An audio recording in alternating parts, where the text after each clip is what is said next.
Good evening. Mr. President, nice to have you with us. My name is Marty Allen, and I always have the privilege quite often to welcome you on one of these cold evenings in Michigan to a nice warm auditorium with a very entertaining hour ahead of you. My job is to do 2 commercials, and then they get me off the stage. The first is to remind you that these kind of events happen, and the exhibit that's upstairs now, the temporary exhibit, happened a lot because of an organization called Friends of Ford. And looking at the audience, I see a lot of you that see your name go across my desk on an annual basis. But if you're not a member, we'd love to have you. It's one of the best investments you can ever make because it makes these kind of events happen and these kind of exhibits happen. So when you leave here, you'll see a little table outside with an opportunity to join. Now that's commercial number 1. Second commercial is going to surprise you a little bit. It has nothing to do with the Ford Foundation, but has anybody in this room seen the movie Uncle Nino? Do you think it would be appropriate if I give a commercial for that movie? Yeah, I knew you would. There is a movie in town out at the Cinemax, Celebration Cinemax, called Uncle Nino. And my wife and I are not great moviegoers, but we went out there the other night, and especially it seems to me when we've had a lot of what they call entertainment at the Super Bowl, it's got a lot of headlines. It's nights like tonight that we're doing here and movies like Uncle Nino that is very refreshing. It's like taking a nice shower after you've worked in the garden. So I would suggest you very strongly, I have no investment in the movie, but I would suggest very strongly, if you have a chance, it is only playing in Grand Rapids. They are working on a national distribution right now. But I just would feel very remiss of having just seen it, that if I didn't tell you people about it, and if you're looking for something to do, and take children with you, take grandchildren with you, it's that kind of movie, and you'll come away with a very warm feeling. So that's the end of my commercials. Other than to say, again, how pleased we are at the Gerald R. Ford Foundation to be in collaboration with Grand Valley State University. And I must say that this all started with somebody sitting right down here in front of me, Don Lubbers, the past president of Grand Valley. I don't like to sing. I think once a president, always a president, right, Mr. Coolidge? So, President Lubbers, what you started, this partnership, and what Mark Murray's done to continue it with the staffs out there and our own staff is really a marvelous thing. And it's just going to continue to grow. And back to my friends at Ford, that will support our efforts if you do that. Before Lee Whitney gets up here to introduce our speaker, I did ask Jim Kratzis, who's our deputy director of the Ford Foundation, just come up and, the Ford Museum, excuse me, come up and just give you a couple-minute overview of the exhibit. And I must say, what is marvelous to me is that some exhibits that we bring in like from the Smithsonian. But some exhibits, and this is kind of a, Richard Norton Smith really got us, really started it, and we've really followed it. And this exhibit up here is created by Jim and his staff right here at this museum. Totally, but it's not something that goes on the road. It's here, it's at this museum, and when it's finished, it's finished. It's taken apart and goes back to the various owners. So, Jim, come on up and just spend a couple minutes talking about the.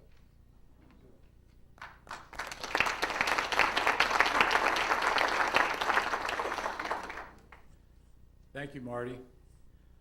And on behalf of the staff of the museum, we're very grateful for the support of the foundation and the stewardship that Marty provides that foundation. Really, we couldn't do it without the support of them. So thank you. The museum is very excited about its new temporary exhibit, All That Jazz, America in the 1920s, which opened this past Saturday.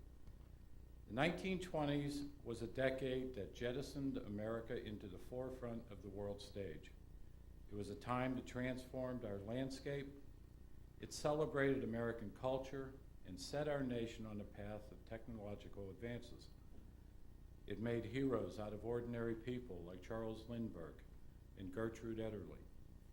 It gave us sports legends such as Bobby Jones, Red Grange, Jack Dempsey, I'll say Newt Rockne for Marty's sake, and the biggest sports hero of all, Babe Ruth.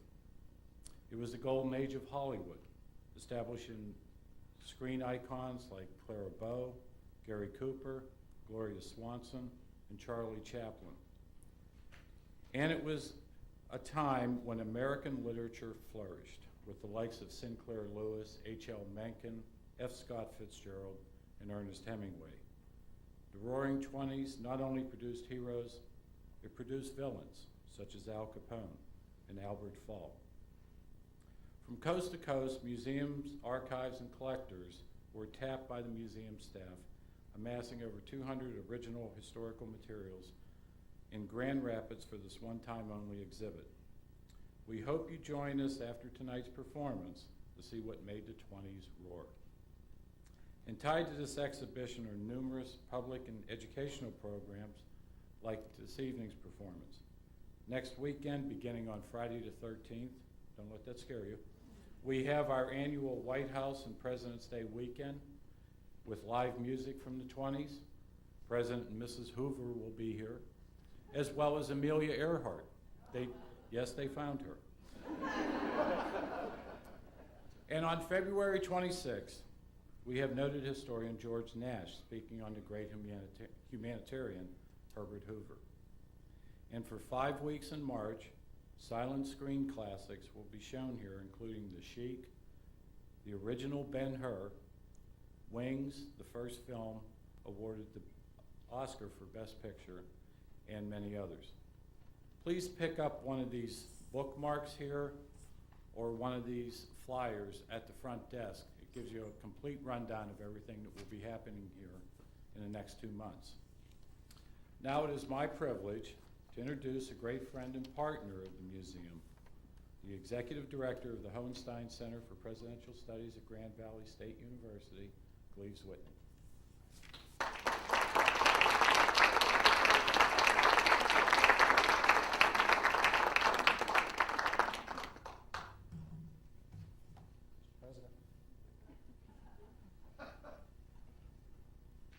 Thank you very much, Jim.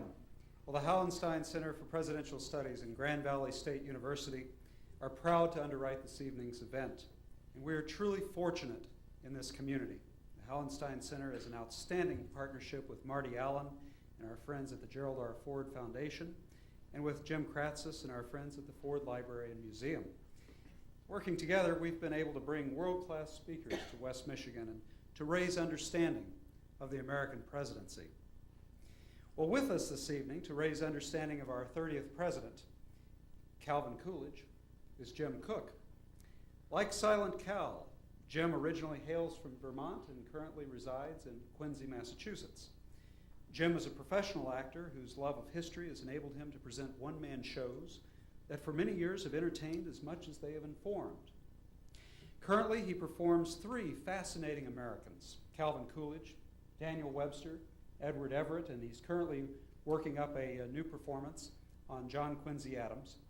And Jim likes to joke that the common theme among these 4 historic people is that they are all cranky Yankees, like himself.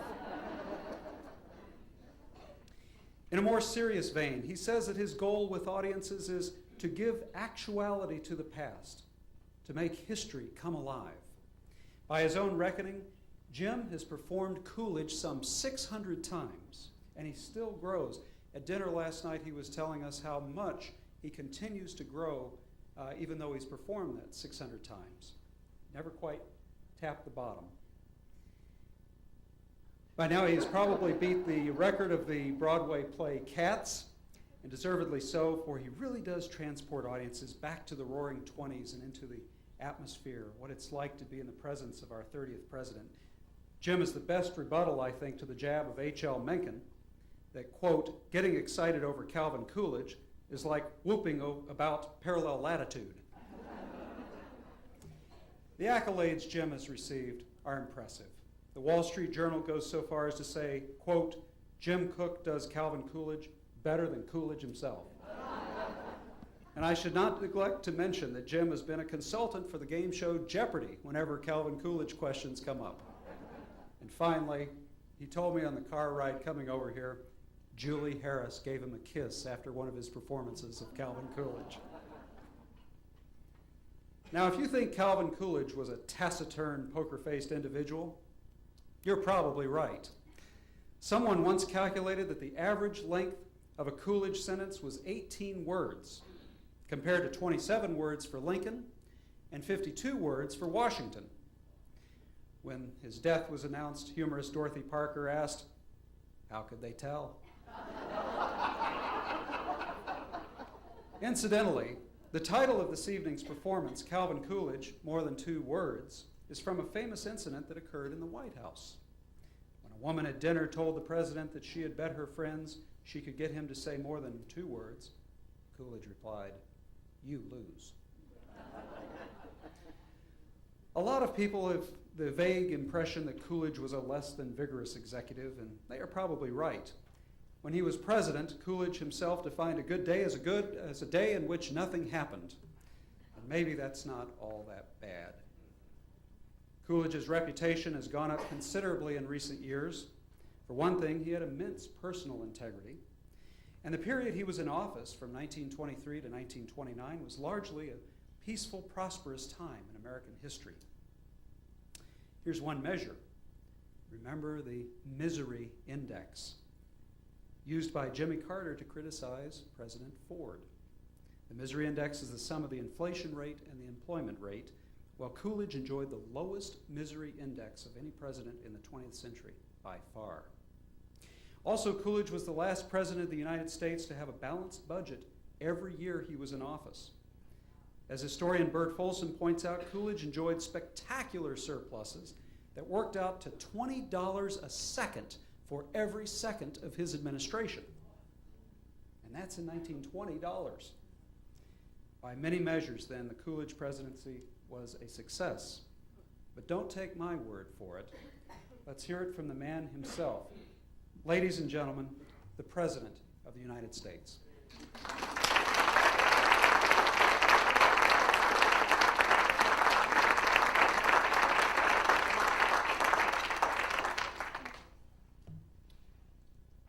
Thank you, Mr. Whitney. Of all the introductions that I have ever received, I must say that that was the most recent. Do we think everybody's in now?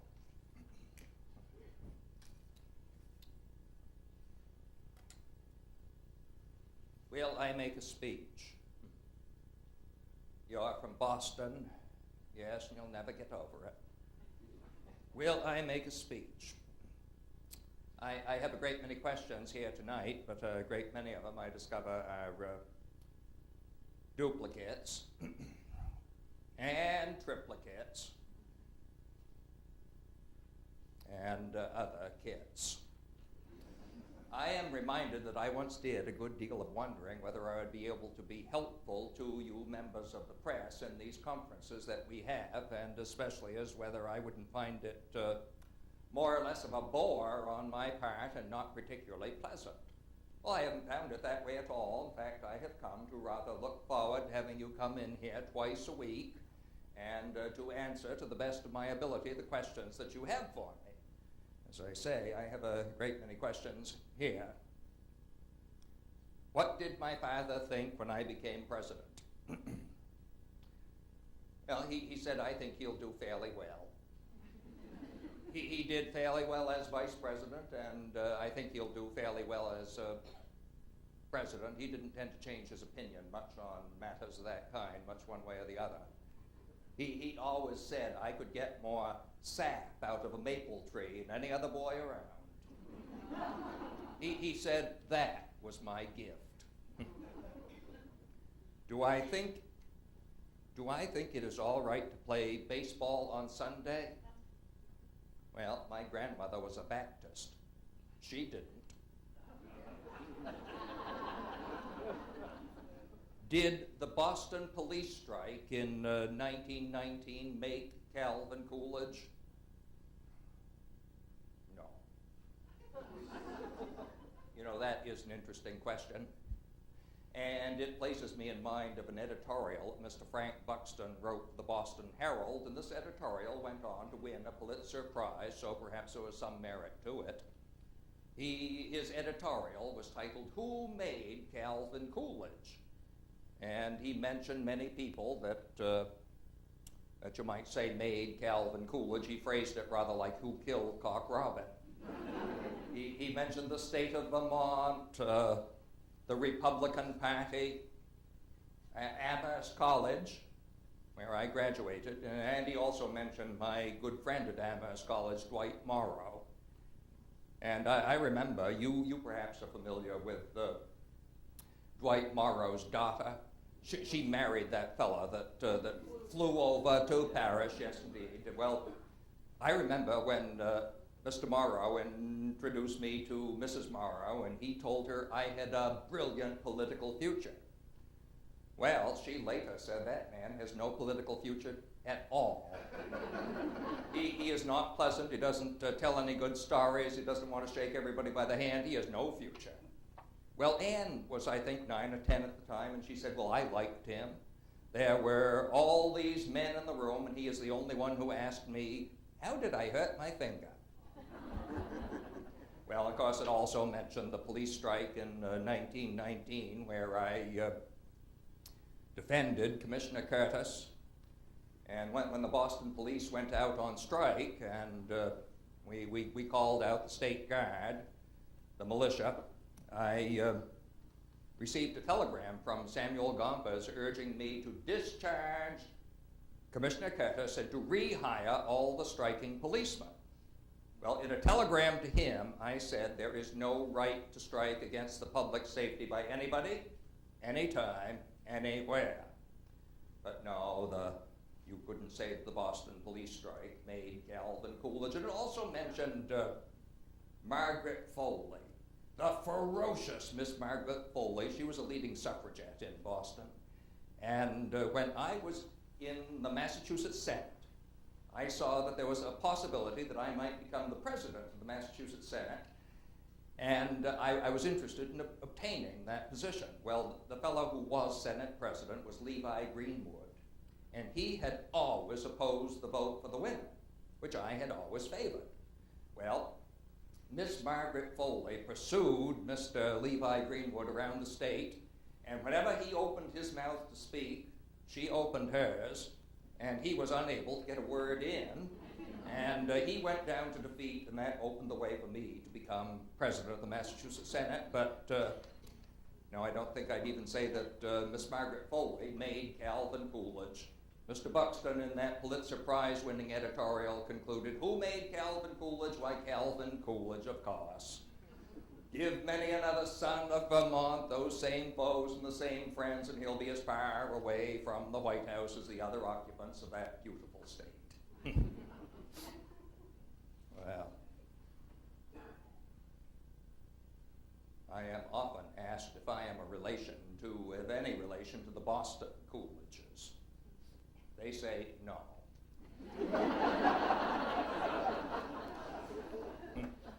Now, I have an inquiry here about the real Calvin Coolidge, the man behind the myth. Well, I don't know, maybe there isn't anybody. I was born on the 4th day of July, 1872, in the town of Plymouth, Vermont, in a 5-room, story-and-a-half cottage attached to the post office and the general store, of which my father, John Calvin Coolidge, was the proprietor.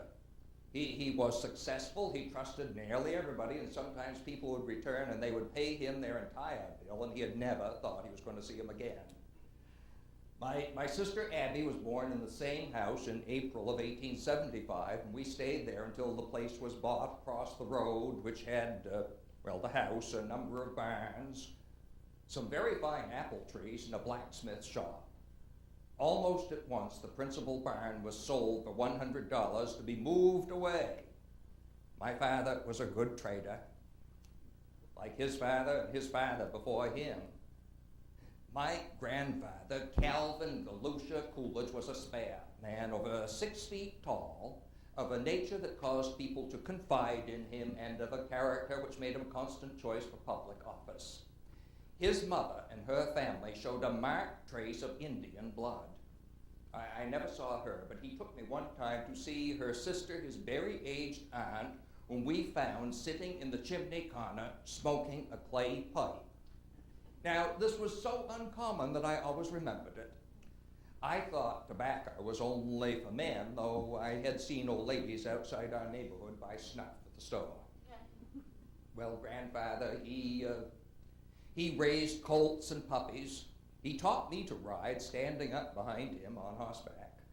And he had a yard and garden filled with scarlet flowers. He never cared to hunt or fish, but he took great delight in practical jokes. He could entice a man to walk into a nest of bees and make him think that he went there of his own accord. I was 6 years old when my grandfather died. During his last illness, he would have me read to him the first chapter of the Gospel of John, which he had read to his grandfather. In the beginning was the Word, and the Word was God, and the Word was with God. The same was in the beginning. All things were made by him, and without him was not anything made that was made. In him was life, and the life was the light of men, and the light shineth in darkness, and the darkness comprehended it not. I could do very well until I came to the word comprehended, with which I always had difficulty. On taking the oath as president in 1925, I placed my hand on that book of the Bible in memory of my first reading it. Neither my grandfather nor any other members of my family ever entertained any ambitions in my behalf. Grandfather wished me to stay on the land. My own wish was to keep store, as my father had done. They all taught me to be faithful over a few things. If they had any idea that such training would one day make me a ruler over many things, it was not disclosed to me. Grandmother Coolidge spun woolen yarn from which she knitted us stockings and mittens. I have seen her weave cloth. Now, Grandfather Coolidge had a blue woolen frock that came from her loom. A most convenient garment for that region of the country. It is cut like a shirt going on over the head with these flaps that reach to the knees. In later years, I liked to wear the one that he left me, but when news pictures began to be taken of me there, it was generally assumed among the public that this was supposed to be a makeup costume, which it was not. So I have since been obliged to forego the comfort of wearing it. In public life, in order to appear really natural, it is sometimes necessary to be actually artificial. It seems to be impossible that any man could adequately describe his mother. I cannot describe mine. She bore the name of 2 empresses, Victoria, Josephine. She was of a light and fair complexion with a rich growth of brown hair with a glint of gold in it. Her hands and features were regular and finely modeled. The older people told me how beautiful she had been in her youth, but she was practically an invalid ever after I could remember her, but used what strength she had in lavish care upon me and my sister Abby. There was a touch of mysticism and poetry in her nature that made her love to gaze at the purple sunsets and watch the evening stars. Whatever was grand and beautiful in form and nature attracted her. It seemed to me as though the rich green tints of the foliage and the blossoms of the flowers came for her in the springtime. And in the autumn it was for her that the mountainsides were struck with crimson and with gold. When she knew that her end was near, she called us children to her bedside, and we knelt down to receive her final parting blessing. In an hour, she was gone. It was her 39th birthday. I was 12 years old. The greatest grief that can come to a boy came to me. Life was never to seem the same again. 5 years later, and 41 years later, almost to the day, my sister Abby and my father followed her. It always seemed to me that the boy I lost was her image. They all rest together on the sheltered hillside among 5 generations of the Coolidge family.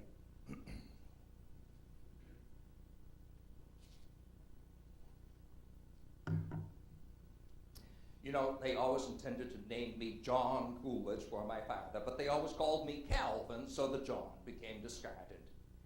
If there was any physical requirement of country life that my father could not perform, I do not know what it was. From watching him and assisting him, I gained an intimate knowledge of all that kind of work. The best buggy he had for 20 years was one he built himself. The lines he laid out were true and straight, and the curves regular. The work he did endured. You know, a lot of people in Plymouth can't understand how I ever came to be president. Least of all, my father. He always said I'd get more sap out of a maple tree than any other boy around. That was my gift. Well, he opened up that old blacksmith shop on the farm, and he hired a blacksmith at $1 a day. A large frame, powerful man with a black beard, said to be sometimes quarrelsome. But he was always kind to me, letting me fuss around the shop. And in hoeing time, when he helped out on the farm during the busy times, he would do 3 or 4 hills for me so I could keep up with the men. And then when it came time for haying, he would always pitch the hay up onto the ox cart, and I raked after. If I was getting behind, he slowed a little. He was a big-hearted man. I wish I could see that blacksmith again. Well, I started to school when I was 5 years old. Our little stone schoolhouse had these unpainted benches and desks that seated 2, and was attended by about 25 scholars. Few, if any, of the teachers in my day ever reached the standards now required in all public schools. They qualified by examination before the town superintendent. I first took that examination, and I passed it when I was 13. My sister Abby passed it and taught a term of school in a neighboring town when she was 12 years old. The common school subjects were taught with grammar, United States history, so I say when I was 13 I'd mastered them all, and I went to Black River Academy in Ludlow. That's about 12 miles from Plymouth. You know, the packing for that took more time and attention than preparations for leaving the White House. I counted the hours until it was time to go, and my whole outfit went easily into these 2 small handbags that lay on the straw on the sleigh beside the fatted calf that was starting for market. The winter snow lay on the ground, and the weather was well below freezing. But in my eagerness, these counted for nothing. I was casting off the drudgery of farm life, symbolized by my cowhide boots and everyday clothing, little realizing what a relief it would be to return to them in future years. I had on my best clothes, and I wore shoes with galoshes, because in Ludlow they had sidewalks. Nobody could ever make me believe that I should never be so innocent or so happy again. I remember my father called out, said to me, "Calvin, if you're a good boy and study hard, someday, maybe, you'll get to Boston. But this calf here's going to get there before you." As we rounded the brow of the hill, and the rays of the morning sun streamed over our backs, lighting up the glistening snow ahead, I was perfectly certain that I was traveling out of the darkness and into the light. Going to Black River Academy was my first great adventure in life. I shall never forget the impression it made on me.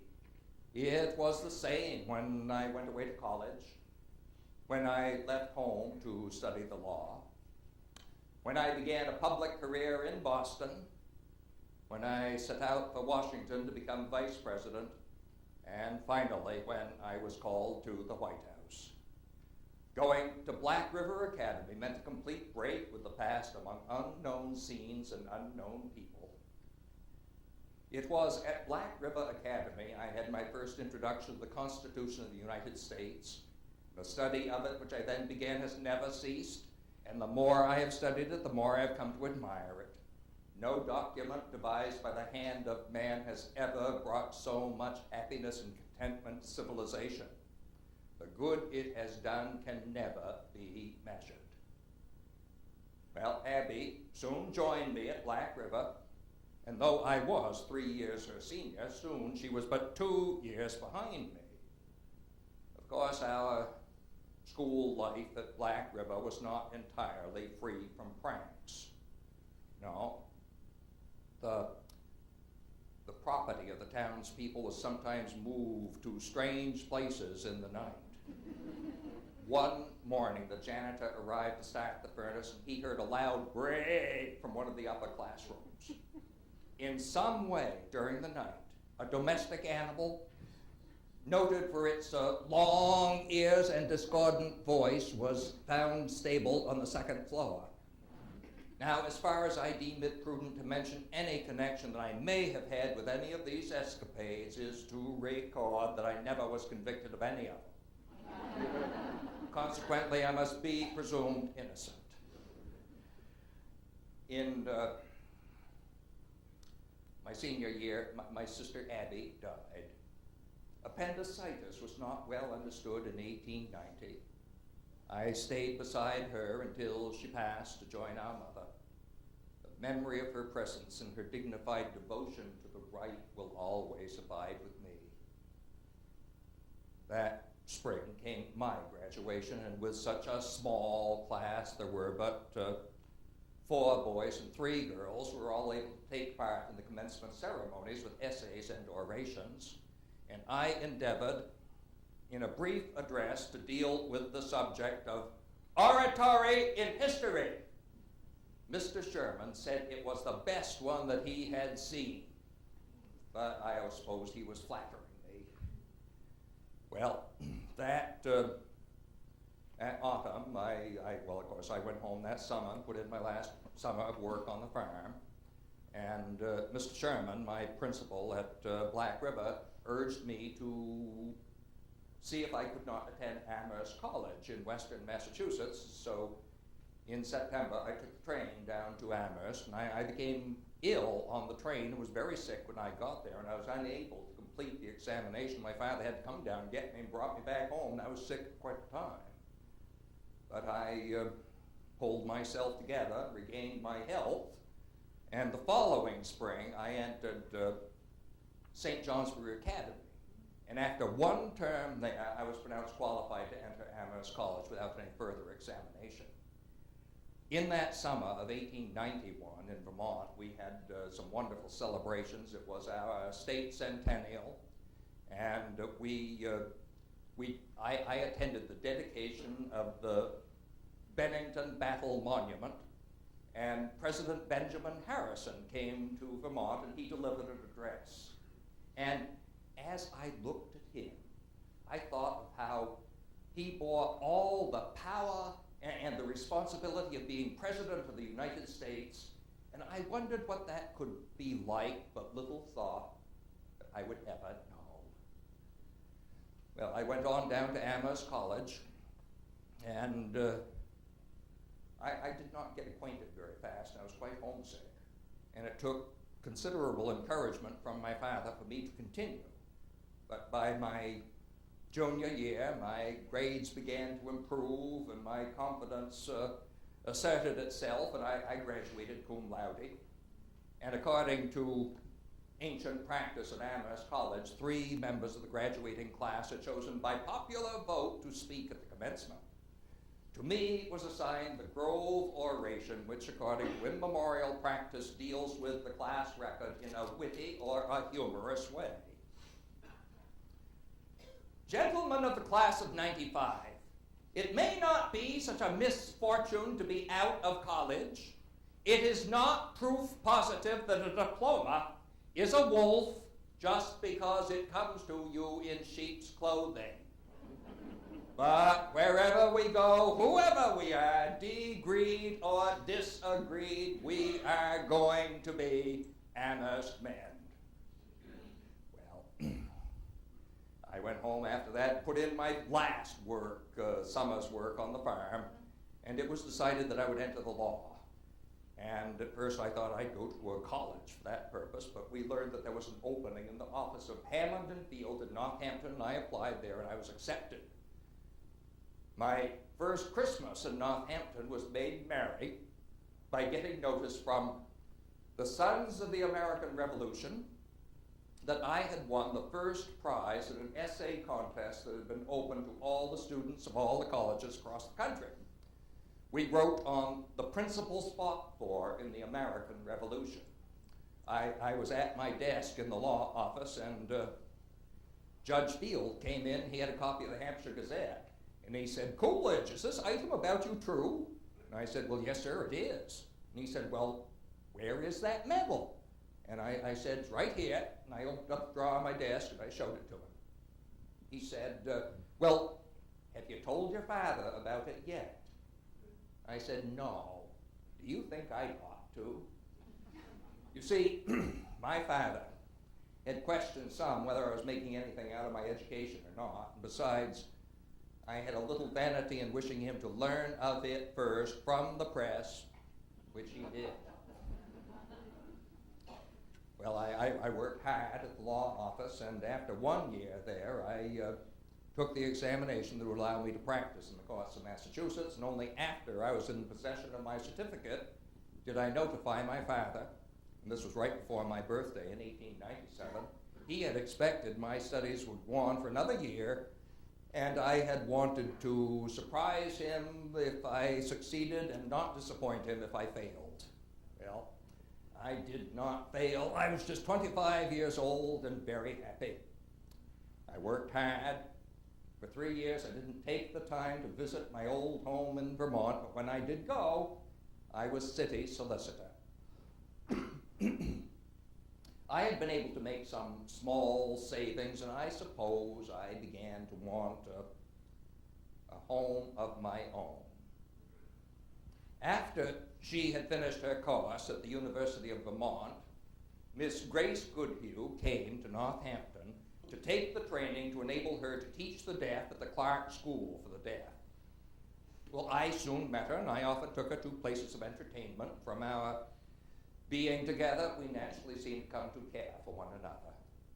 In 1904, I was elected a member of the Republican City Committee.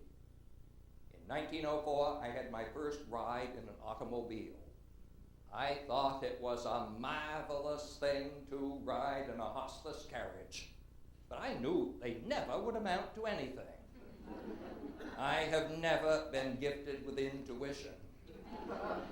Well, in 1904, Northampton celebrated its 250th anniversary, and one evening was devoted to a reception for the governor and his council, sponsored by the Daughters of the American Revolution.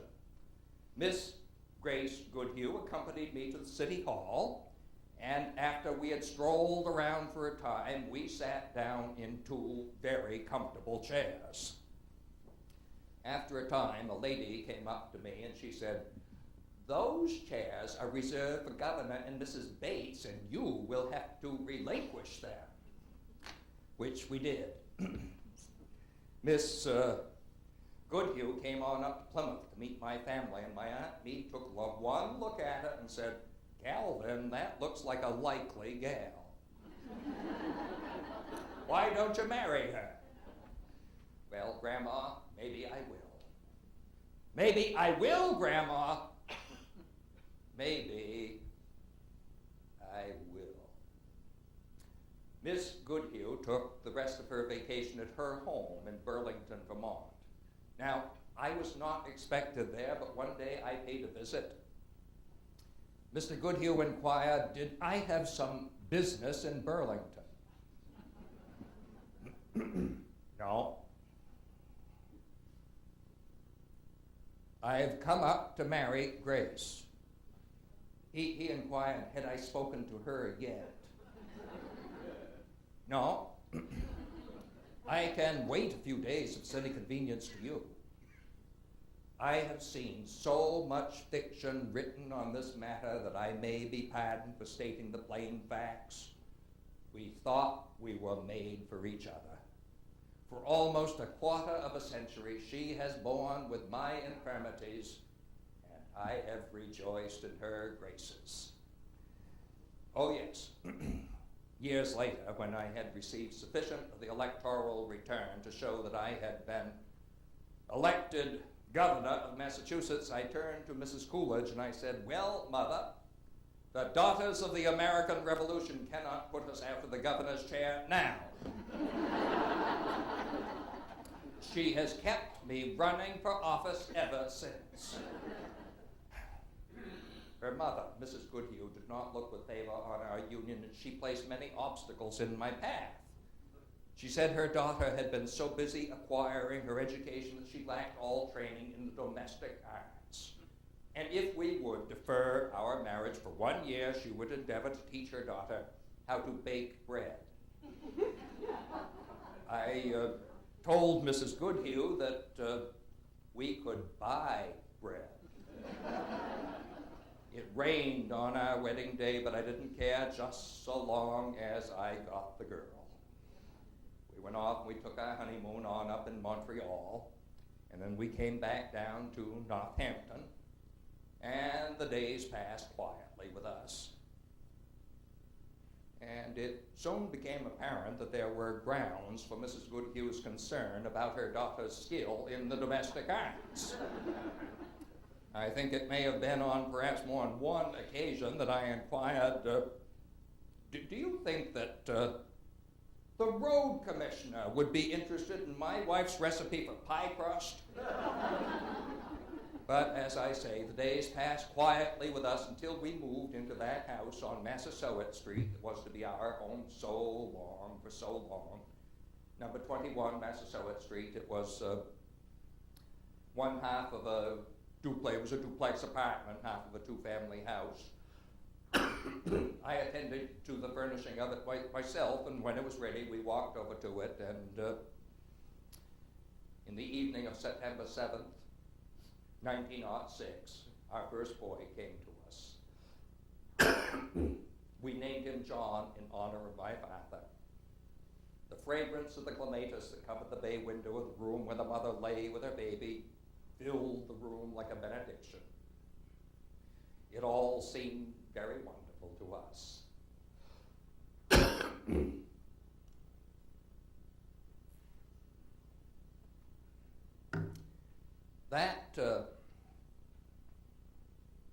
That winter, I was nominated for school committeeman.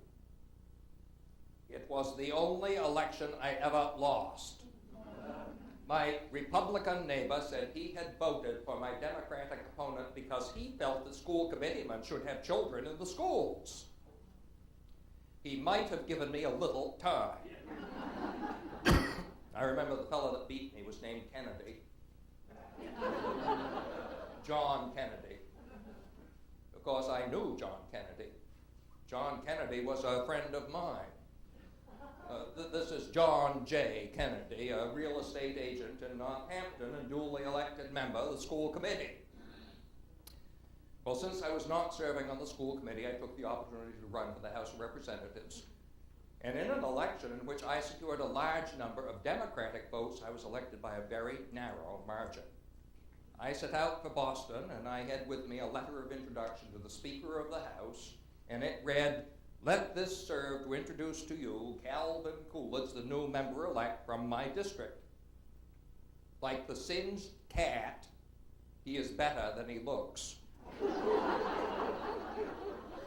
He wants to talk to you about committees, and anything that you can do for him will be appreciated." You know, in that first term in the House, I favored measures that would provide for the direct election of United States senators, another that would curb certain unfair trade practices, and a third to give the vote to the women. But these measures did not have the approbation of the conservative element in my party, and they all went down to defeat. But I had all the assurance of youth and ignorance in supporting them, and later saw them all become the law. Well, after serving 2 terms in the House, I went back to Northampton and ran for mayor of that city. And on May of 1908, in a letter to my father, "Dear Father, running as mayor, the nearer I got to my house and office, the better I ran, and it was the opposite with the other fellow. At least 400 Democrats voted for me. Their leaders can't see why they did it. I know why. They knew I had done things for them. Bless their honest Irish hearts. Grace and the new baby are in fine shape. John is very fond of his brother, and he pats him on the head and says, 'Baby, baby, baby,' and tries to give him some cookie. We have not named him yet. But if it looks like he's going to amount to anything, I think we might call him Calvin." Well, after serving 2 terms as mayor, I returned to Boston as a member of the state senate. And then in 1914, I was Senate president and lieutenant governor. And we had the Great War, which took a great deal of the attention and the energy of the people in my state, as it did in all the states across the Union. And then in 1919, I was governor of Massachusetts. And I told you a bit of the Boston police strike and my handling of that. Of course, when I sent off that telegram to Gompers, I thought that I had destroyed any possible political future I had in Massachusetts. But it would seem I was not gifted with intuition, for I was returned by a margin of votes that I don't believe has been exceeded since. Very soon, people began to speak of me as a possible candidate for the presidency in 1920. But as governor of Massachusetts, I didn't see how I could possibly prosecute a campaign for the presidency without bringing some disgrace upon the office of the governor. So I urged any money that had been raised for that purpose to be sent back, any headquarters that had been opened to be shut down. Later, if they had wished to put my name forward at the convention, that would have been a different matter, but our senior senator in Massachusetts, Henry Cabot Lodge, said, "No man who lives in a 2-family house is going to be president of the United States. Massachusetts is not for him." Well, it is perhaps possible that Senator Lodge was lacking in intuition on that occasion. That convention was largely under the domination of a coterie of United States senators who maneuvered it into adopting a platform and nominating a candidate in ways that were not agreeable to the majority of the delegates. And when they tried to pursue the same course in naming their vice president, the delegates broke away and they literally stampeded to me. I did not wish to be vice president, but my name was placed in nomination. I was at the Adams House in Boston, and it was the weekend. Mrs. Coolidge was there with me, and I received a telephone call informing me I had been nominated, and Grace said, "Well, you're not going to accept it, are you?" I said, "Well, Mother, I suppose I'll have to." It was agreeable to me to be associated with Senator Warren G. Harding, whom I knew well and I liked. I went campaigning across the country, really mainly just into the South, And I would address a gathering in a large hall in the evening and often speak from the rear platform of a train. It was the most interesting experience. And I was back home in Northampton to cast my ballot in November. And in another letter to my father, I said, Dear Father, I'm home today, came home yesterday, in fact. Grace and the boys are well. Your dog is growing well. She has bitten the milkman, the grocer, and the egg man. It is good to have some way to get even for the high prices they charge for everything. I wonder if anybody has sent you the Boston Globe. They are running a life of me just now. Most of it is fiction, of course, but you might like to read it. Well, the time soon came for us to go on down to Washington. We were met at the Union Station by Vice President and Mrs. Marshall, and they escorted us over to the New Willard Hotel. And the next day we were back at the Union Station to welcome Senator Harding and Mrs. Harding to Washington. The day of the inauguration was the last time I had an opportunity to visit briefly with President Wilson. I recall it was the first time that the presidential party traveled in automobiles. And I remember watching Senator Harding and President Wilson, and Senator Harding would try to acknowledge the chairs of the people by raising his hat. And of course, President Wilson tried to do the same thing, but he lacked the ability to do it. So after a time, Harding just rode with his hat in his hand. And later, when I became President of the United States, I got a telegram of condolence from President Wilson. My inaugural address, my vice presidential inaugural address, was the shortest on record. Later, when President Harding delivered his address, it was the first time that a system of loudspeakers, of amplifiers were used, so the people to the far range of the crowd heard every word he said. Someone said to me, "Isn't that amplifier Harding is using a marvelous thing?" I said, "Yes, indeed it is, but what he most needs is a condenser." Vice President Marshall had given me some advice. We took over the same suite of rooms of the New Willard Hotel that he had occupied, and we were very comfortable there. He had told me that, Coolidge, what's going to happen, as Vice President, you'll sit in your office, and people will come down the hall, and they'll stop at your doorway, and they'll look in. And they perhaps will exchange a word or two, and then they'll go on.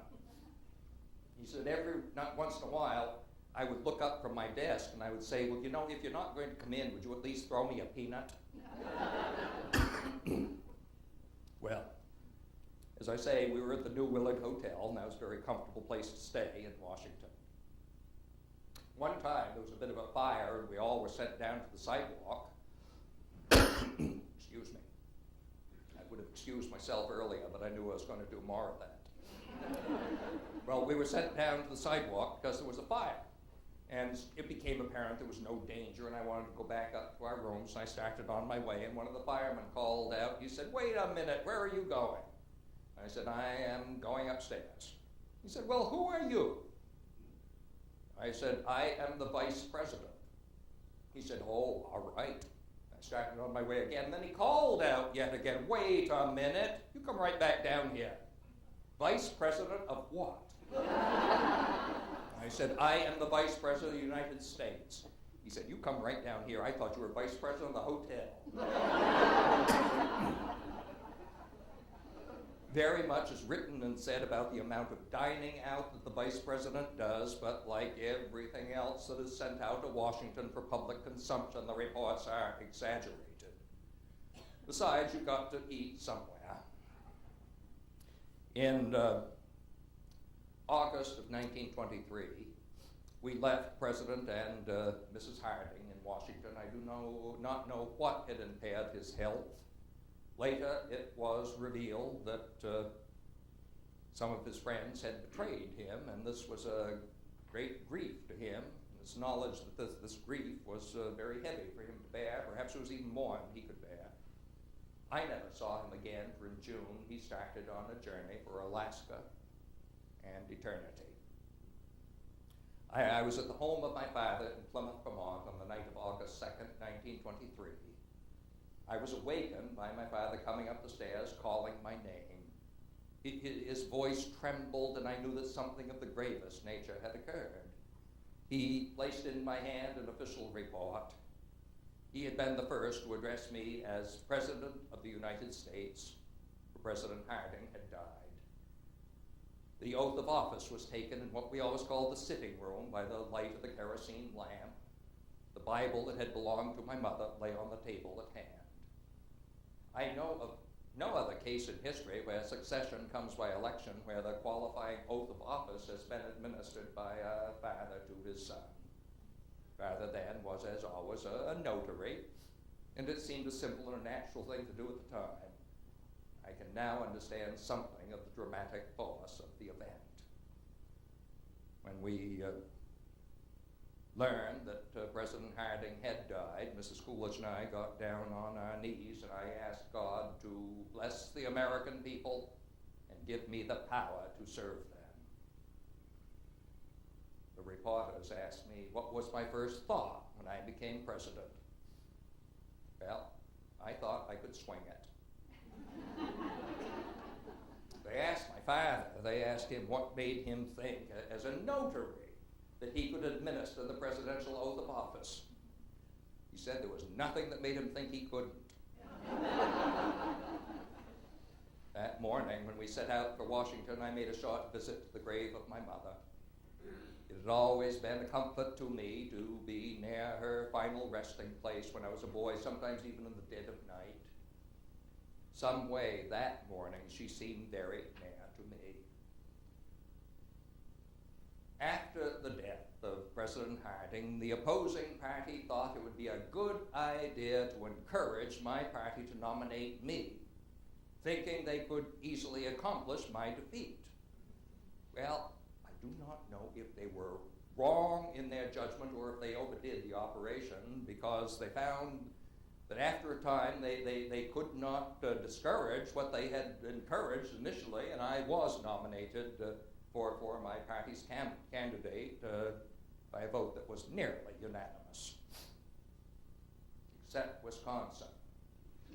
I remember, you know that point at the convention where they all parade around carrying the banners of their states. Well, they reached that point at that convention, which met in Cleveland, and they were singing, "Hail, hail, the gang's all here." And then the refrain would be, "All except Wisconsin."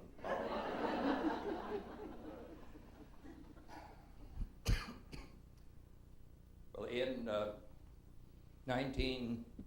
July of 1924, the Democratic convention was on. My son John had been listening to it on the radio. He and Calvin Jr. had come home from Mercersburg Academy, because I didn't make any political addresses during the campaign at all, and the reason was that John and Calvin Jr. were playing tennis on the lawn at the White House, and Calvin developed a blister on his toe, which resulted in a very serious infection, and he died at the Walter Reed Hospital on the 7th of July. When he went, the power and the glory of the presidency went with him. I do not know why such a price was exacted for occupying the White House. He had a remarkable insight into things, and it seemed to me the world had use of the kind of work that it was probable that he would do. The day I was named president, he was working in a tobacco field. One of his friends said to him, "If my father was president, I would not be working in a tobacco field." Calvin replied, "If your father were my father, you would." Well, my inaugural address was the first to be broadcast on the radio. I am very fortunate that I came in with the radio because I can't make an engaging or an oratorical speech to a crowd as others can. All I can do is stand up and talk in a matter-of-fact way about the issues. But I have a good radio voice, and now I'm able to get my message across to the people without acquainting them with my lack of oratorical ability. When you are president, when you are president, you have to stand every day 3 or 4 hours of visitors. 9/10 of them want something they ought not to have. I found that if you'll stand dead still,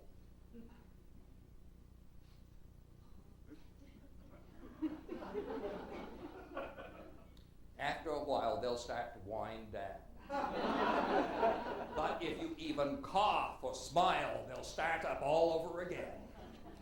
So as I say, I found in the course of a long public career that the things I did not say never hurt me. Well, I think you understand that we are going to open the floor here to any questions that you have for me, so I am not going to dwell at any length upon my presidency. When we left Washington in 1929, I held my last conference, my last press conference I held on the 1st of March, 1929. And I remember among the several questions that I had was, what was my greatest accomplishment as president? And often people ask me that today, and I see no reason not to give the same response I gave on that occasion, which was minding my own business. After the inauguration of that great wonder boy, the boy genius, Herbert Hoover, we took the train back to Northampton, and we returned to that same two-family house that we had occupied since 1907. The rent had gone up. It was now $38 a month. Yes. Well, I remember once walking down to my office, and this old fella stopped me on the street, and he said, "Coolidge, where you been? I ain't seen you for a time."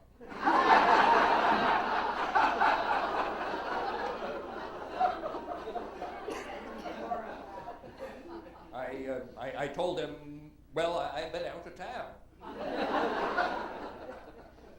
I was over at the library, the Forbes Library in Northampton. They had a new system, and I was applying for a card, and asked for my name, I put that down, asked for my address, I put that down, my age, and it asked for occupation. And I put down retired. And then it asked for remarks, and I remarked I was glad of it.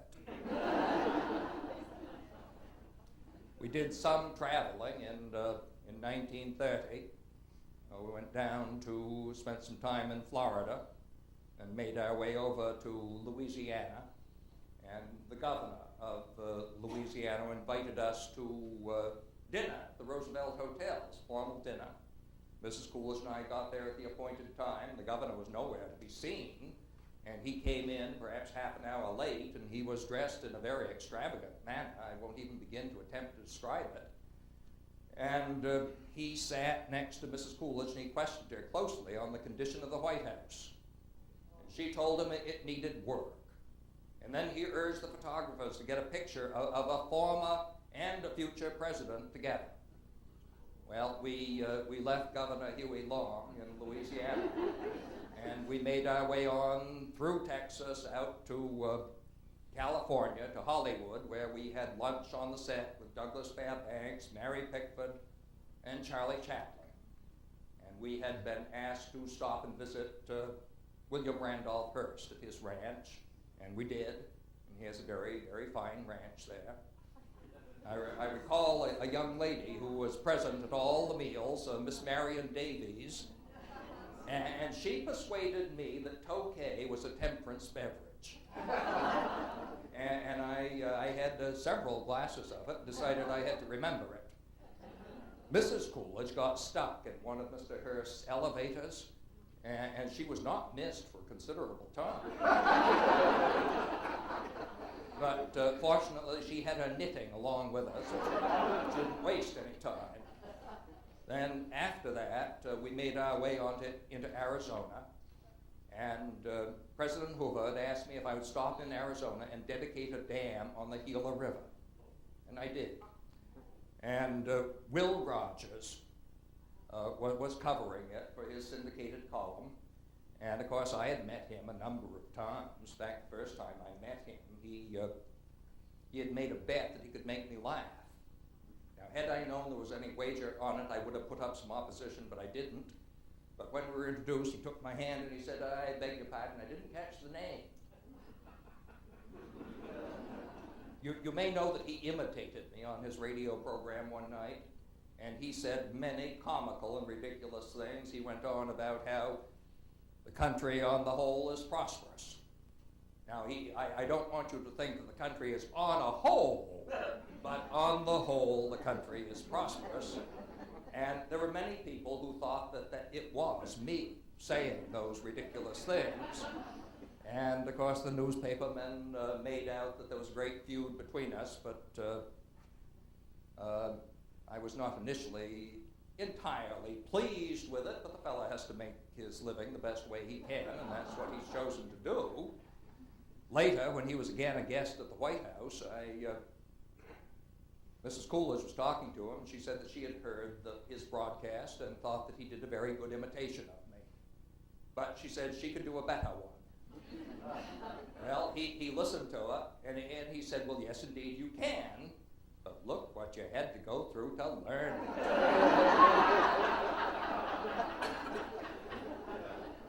Well, as I say, Will Rogers was there on the Gila River in Arizona to see me dedicate the Coolidge Dam, and in his column, he said I did a damn fine job of dam dedicating.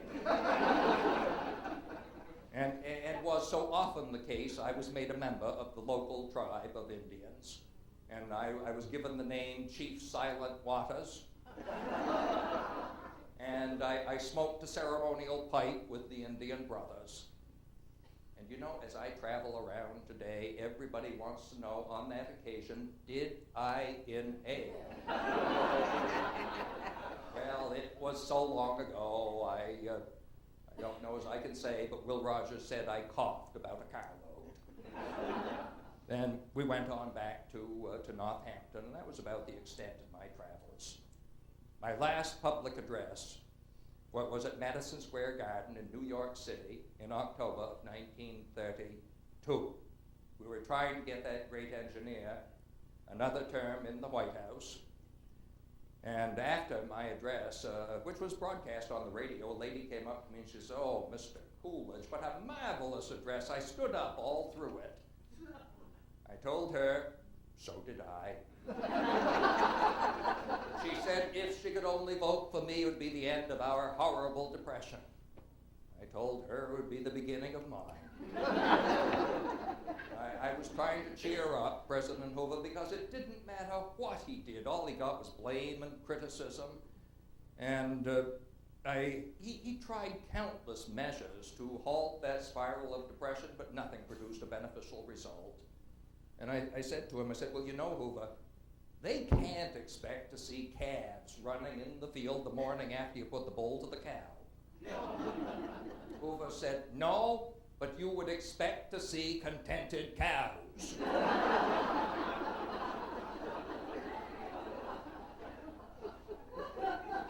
He always wondered how I was able to transact so much business when I was in Washington, and I said, "Well, the trouble with you, Hoover, you talk back to him."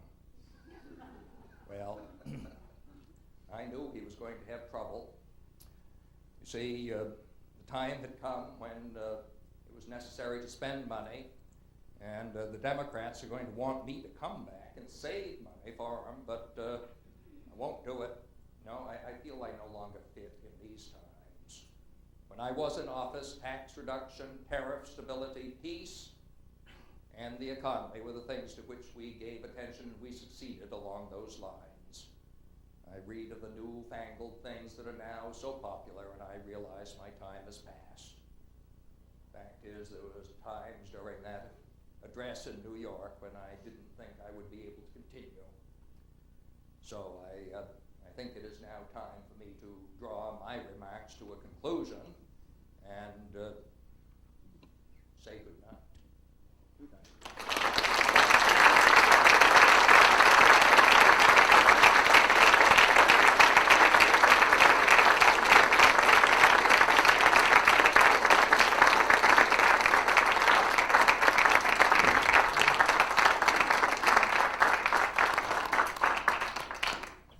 Well, thank you very much, President Coolidge, for those very informative and entertaining comments. Turns out you do have more than 2 words. At this point, it's a tradition here at the Ford Museum to pass out index cards and to give you the opportunity in the audience to put any questions that you would have to our speaker. And so we would invite you to do that over the next moment or two. And the cards, I guess, are passed out. And while you're writing the questions that you have, and we're going to gather those questions, I'd like to ask the first question of you, President Coolidge. Who is your favorite president? What predecessor do you admire the most? Abraham Lincoln. And? Please elaborate. Well, of course, he is the president that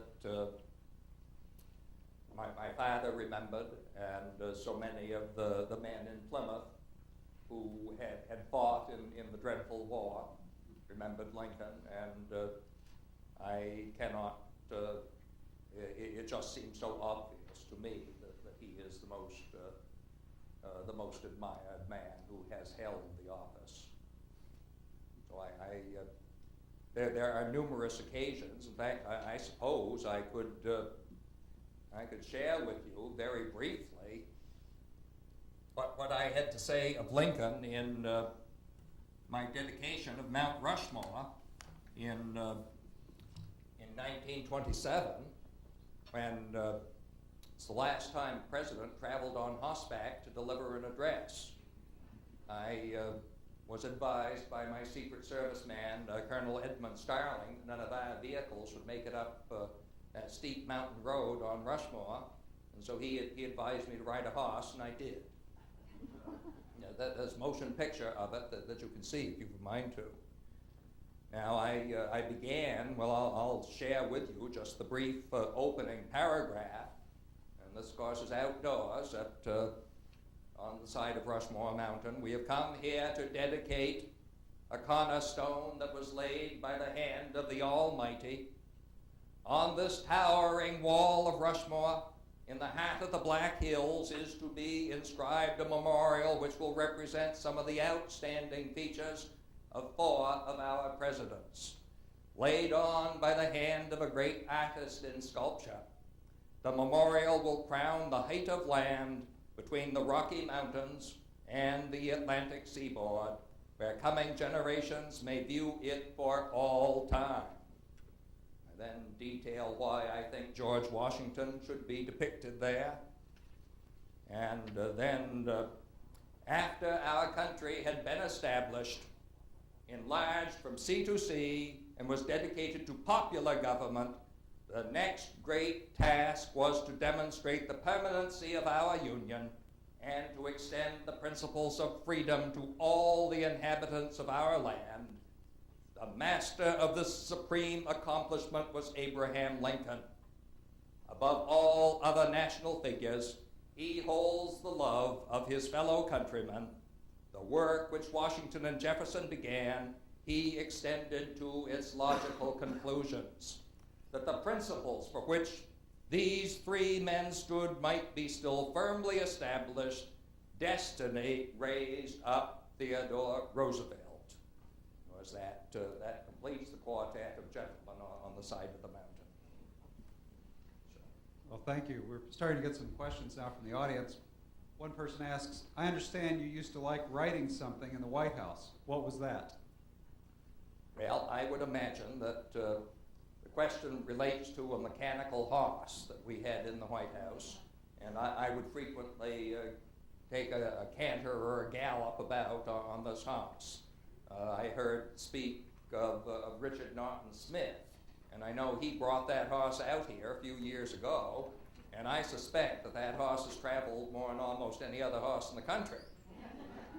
I've seen it in California at a library belonging to President Reagan, and I also saw it down in Texas at a famous Texan president.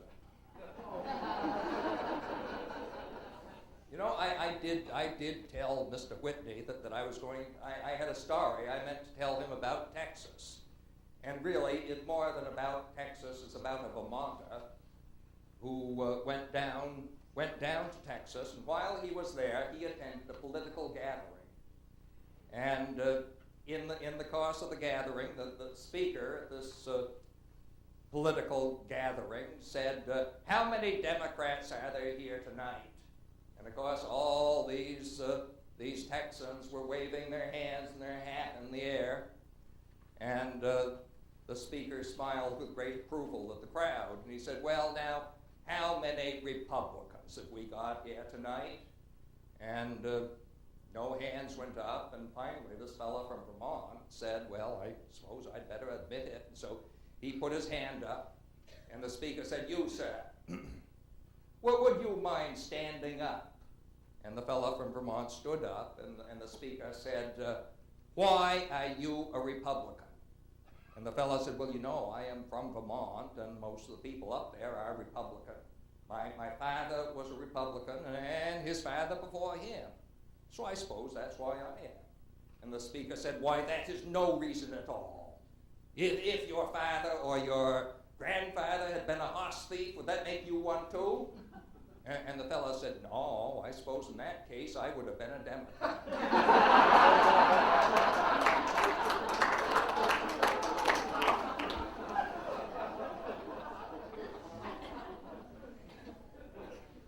Well, here's a serious question now. Were you aware of the Teapot Dome scandal during the Harding years? And if so, did you oppose it or did you look the other way?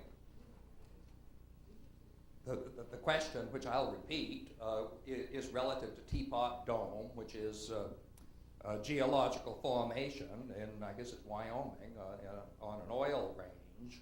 And this is information that came out after the passing of President Harding.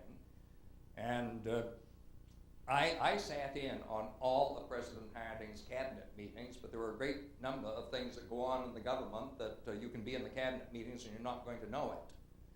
Well, President Harding was betrayed by some of his friends, and I know there's a story that, well, the short answer is no, I was not aware of what was going on with these leases of the naval oil reserves. I did not know about it, and I don't think President Harding knew about it until perhaps the very end of his life.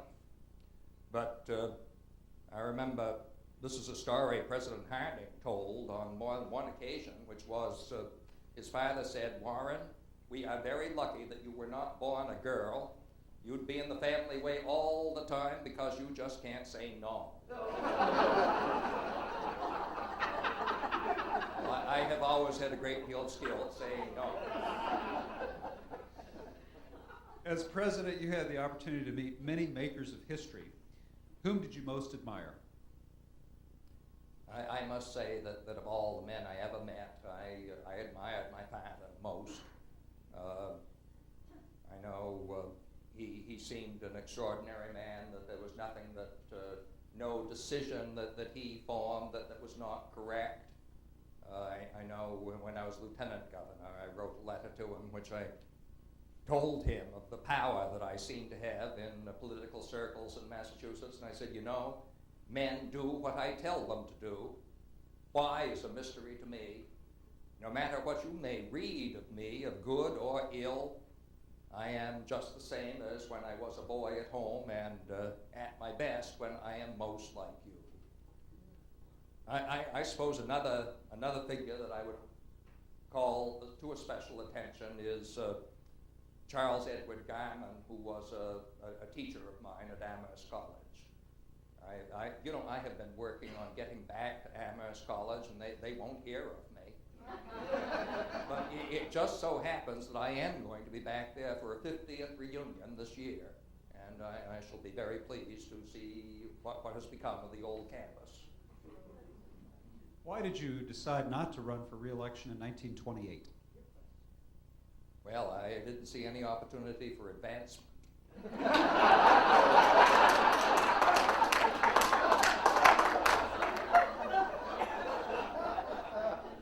You know, if you examine the records of those men who take a second term, in many, many instances there are some gravely disappointing, often embarrassing occurrences in that second term. And in my case, it seemed such a good idea to get out while they still wanted me. A previous speaker at the Ford Museum ranked FDR as the second worst president we have ever had. Would you comment, please? Well, I assume that you're referring to Theodore Roosevelt's nephew. And of course, I never got to see him in office. He had defeated President Hoover, and he was going to move into the White House in February of 1933, but I did not see that. So I am very pleased that I am in no position to comment.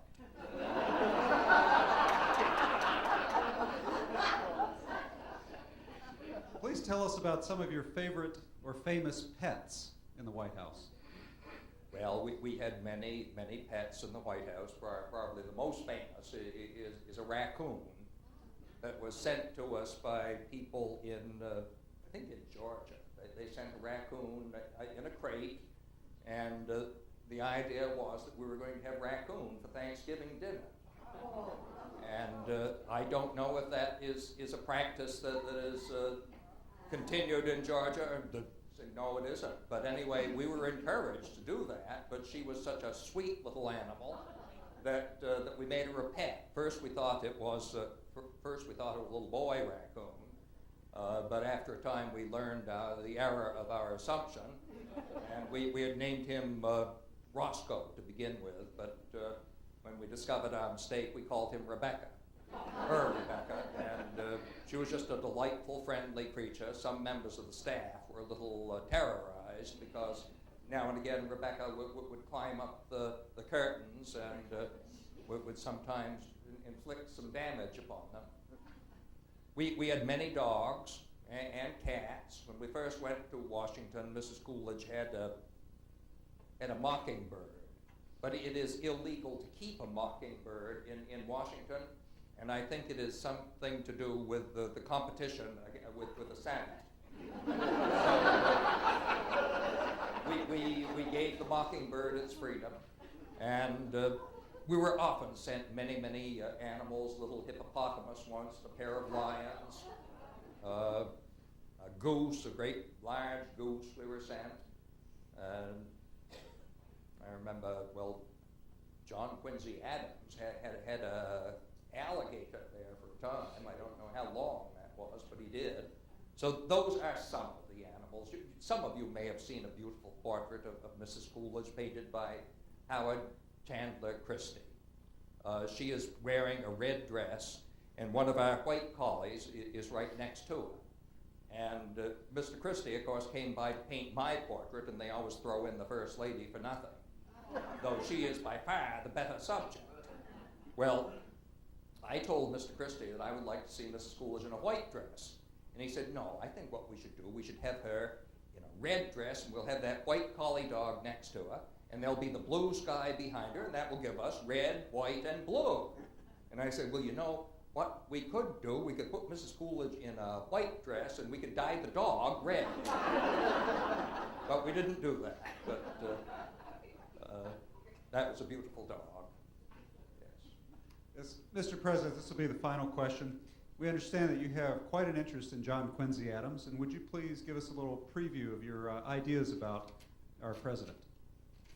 Well, I do know that in the dining room at the White House that we had his portrait up on the wall, and I always felt from the end of the table where I sat that there was a terrible glare off his bald dome. And on one occasion, I urged one of the servants to take some ashes out of the fireplace there and rub them on that painting. So I have a high regard for John Quincy Adams. I visited his home and his father's home in Quincy, and I remember it was rather a surprise to the people there that I was, my summer White House that year had been in Swampscott, Massachusetts, which isn't very far away, and I came over to, in particular, to see the shipyard nearby, but thought I should see the Adams site as well, and I did. And there was a local company that made ginger ale, and I can't remember what the name of that ginger ale was, but we, on that occasion, were served by the Daughters of the American Revolution, and they asked me how the ginger ale was, and I said it was fine. And the next day in the newspaper, that company had their usual advertisement with my endorsement of their product. Well, I do want to thank you all for having me here. I have long been a friend of yours.